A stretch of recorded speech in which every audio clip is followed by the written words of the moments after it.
ದಿನಾಚರಣೆಯ ಶುಭಾಶಯಗಳು.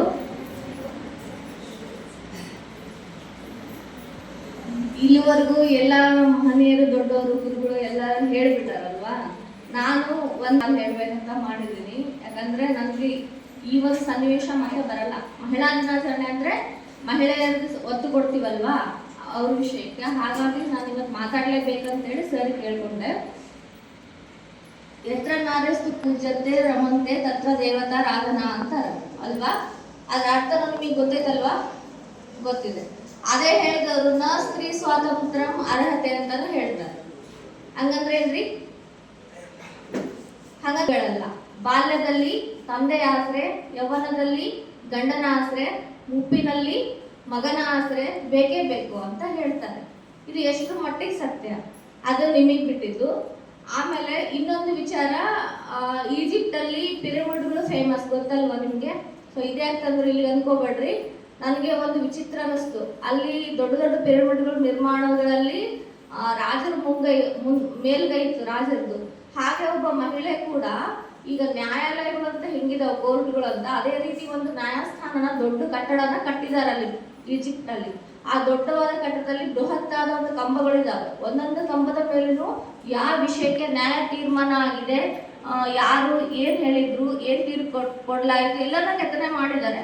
ಆದರೆ ಅಲ್ಲಿ ಅವರು ಕಟ್ಟಿಸಿದಂತ ಆ ಮಹಿಳೆ ಕಟ್ಟಿಸಿದಾಳಲ್ಲ, ಆಕೆಯ ಮೂರ್ತಿಯನ್ನ ಹೆಣ್ಣಿನ ವೇಷದಲ್ಲಿ ಕೆತ್ತಿಸಿಲ್ಲ, ಬದಲಾಗಿ ಗಂಡಿನ ವೇಷಧಾರಿಯಂತೆ ಮೂರ್ತಿಯನ್ನ ಕೆತ್ತಿಸಿಕೊಂಡಿದ್ದಾಳ ಆ ಕಟ್ಟಡದ ತುಂಬೆಲ್ಲ. ಕಾರಣ ಏನಂತಂದ್ರೆ, ಈ ಯಾರು ಗಂಡ್ಮಕ್ಳಿದಾರಲ್ಲ ಅವರ ಈರ್ಷೆಗೆ ಒಳಗಾಗಬಾರ್ದು, ಅಂದ್ರೆ ಅವರ ಒಂದು ಕೆಂಗಣ್ಣಿಗೆ ಬೀಳಬಾರ್ದು ನಾವು ಅಂತ ಹೇಳ್ಬಿಟ್ಟು ತನ್ನ ಒಂದು ಮೂರ್ತಿಯನ್ನ ಗಂಡಸಿನ ಮೂರ್ತಿಯ ರೀತಿಯಾಗಿ ಕೆತ್ತಿಸಿದಾಳೆ ಅಮ್ಮ. ಅಂದ್ರೆ ಇತಿಹಾಸ ಪ್ರಸಿದ್ಧವಾಗಿ ಉಳಿದು ಹೋಗ್ತಕ್ಕಂಥ ಕಟ್ಟಡನ ಬೃಹತ್ ನಿರ್ಮಾಣ ಮಾಡಿದ್ರು ಸಹಿತ ಹೆಣ್ಣಿನ ಒಂದು ಹೆಸರು ಇಲ್ಲ ಅಲ್ಲಿ ಇತಿಹಾಸದಲ್ಲಿ. ನೋಡ್ಲಿಕ್ಕೆ ಹೋದ್ರೆ ಎಷ್ಟು ಜನಕ್ಕೆ ಗೊತ್ತಾಗುತ್ತೆ. ಅದು ಗಂಡಿನ ಮೂರ್ತಿ ಆಗಿದ್ದಾಗ ನಾವು ಅದೇನು ಅನ್ಕೊಂತೀವಿ, ಯಾರು ಅರಸರು ರಾಜರು ಕಟ್ಸಿದಾರ ಅಂತ ಅನ್ಕೊಂತೀವಿ ಅಲ್ವಾ. ಸೊ ಇಷ್ಟು ಎಲ್ಲ ರೀತಿಯಿಂದ ತಾರತಮ್ಯಗಳು ಇವತ್ತಿಗೂ ಇದಾವೆ. ನಾ ಎಷ್ಟೋ ಅಂತಾರಾಷ್ಟ್ರೀಯ ಮಟ್ಟದಲ್ಲಿ, ರಾಜ್ಯ ಮಟ್ಟದಲ್ಲಿ, ದೇಶೀಯ ಮಟ್ಟದಲ್ಲಿ ದಿನಾಚರಣೆ ಮಾಡಿದ್ರು, ಎಷ್ಟೇ ಒಂದು ಸಭೆಗಳನ್ನ ಮಾಡಿದ್ರು ಸಹ ಇದು ಹೋಗಲ್ಲ ಅನ್ಸುತ್ತೆ ಬೇರೆ ಸಮೇತವಾಗಿ. ಆಮೇಲೆ ನಿಮಗೆ ಒಂದೇ ಒಂದು ಕಿವಿ ಮಾತು ಹೇಳ್ತೀನಿ. ಮೇಡಮ್ ಅವ್ರು ಮಾತಾಡ್ತಾ ಹೇಳಿದ್ರು, 100ರಲ್ಲಿ 5 ಜನ ಇರ್ತಾರೆ ಹೆಣ್ಮಕ್ಳಿಂದ ಅವಘಡಗಳು ಆಗ್ತವೆ, ಕೆಟ್ಟ ಕೆಲಸಗಳು ಆಗ್ತವೆ ಅಂತ. ಆ 5% ಜನ ಸಹ ಹೆಣ್ಣಿನ ಕುಲದಲ್ಲಿ ಇರಬಾರ್ದು ಅಂತ ನಾನು ಅನ್ಕೊಂತೀನಿ. ಮನ್ಸಾರ ನೀವು ಪ್ರತಿಜ್ಞೆ ಮಾಡ್ಬೇಕು. ಅಕ್ಕಮಹಾದೇವಿ ಮಹಿಳಾ ವಿಶ್ವವಿದ್ಯಾಲಯ ಯಾವುದಕ್ಕಿರುತ್ತೆ? ಮಹಿಳಾ ಸಬಲೀಕರಣಕ್ಕಾಗಿನೇ ಇದೆ ಅಲ್ವಾ. ನೀವಿಲ್ಲಿ ಕಲೀಲಿಕ್ಕೆ ಯಾಕೆ ಬಂದಿದ್ದೀರಿ?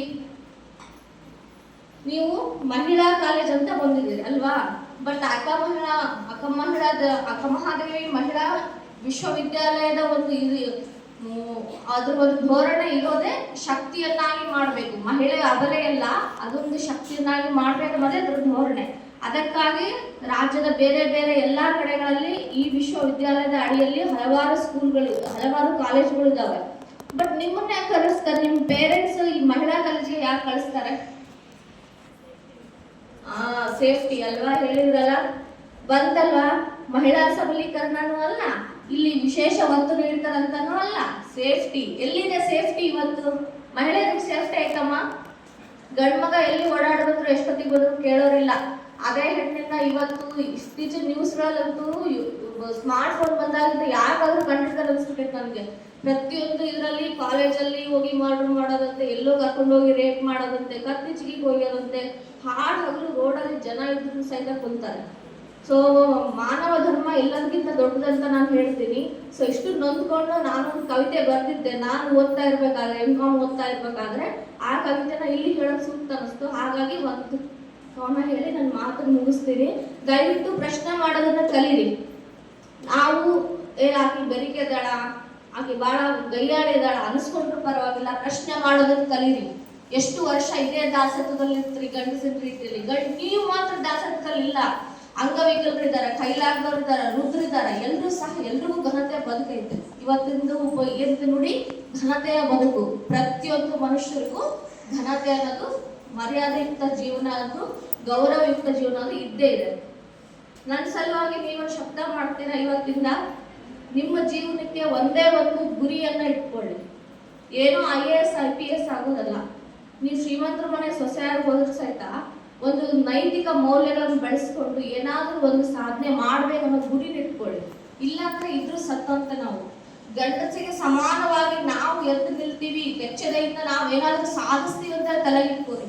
21 ವಯಸ್ಸಿನವರೆಗೂ ಮನಸ್ಸನ್ನ ಎಲ್ಲೂ ವಿಚಲಿತ ಆಗ್ಲಾರ್ದಂಗೆ ನೋಡ್ಕೋರಿ. ಅದು ಯಾಕೆ ಇವೆಲ್ಲ ಹೋಗಲ್ಲ ನಾನು ನೋಡ್ತೀನಿ.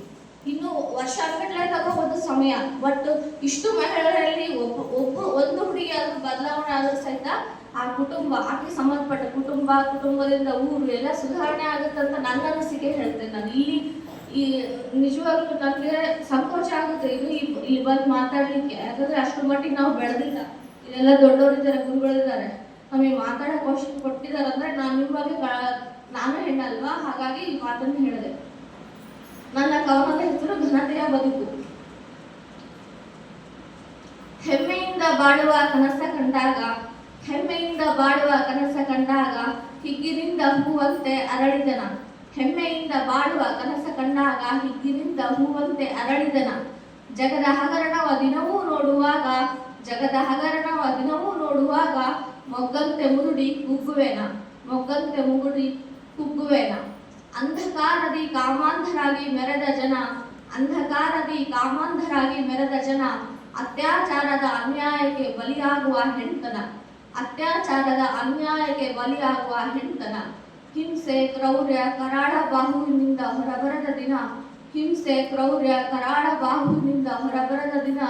ನಿರ್ವಿಕಾರ ಜೀವನಕ್ಕೆ ಪರಿತಪಿಸಿದ ಮುಗ್ಧಮನ, ನಿರ್ವಿಕಾರ ಜೀವನಕ್ಕೆ ಪರಿತಪಿಸಿದ ಮುಗ್ಧಮನ.